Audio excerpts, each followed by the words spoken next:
কবরে যদি আগরবাতি, মোমবাতি আর চাদর দেওয়া জায়েজ হতো, জান্নাতুল বাকিতে 10,000 সাহাবীদের মাজার আছে। সুবহানাল্লাহ।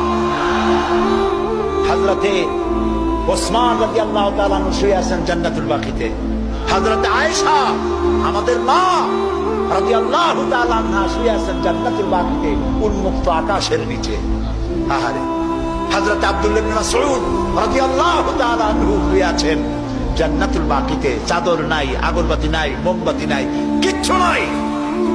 রাসূলুল্লাহ বলেছেন জান্নাতুল বাকিতে, বাকি থেকে কিয়ামতের দিন 70,000 আহলে বাকি চাঁদের মতো চেহারা নিয়ে বিনা হিসাবে আল্লাহর জান্নাতে চলে যাবে।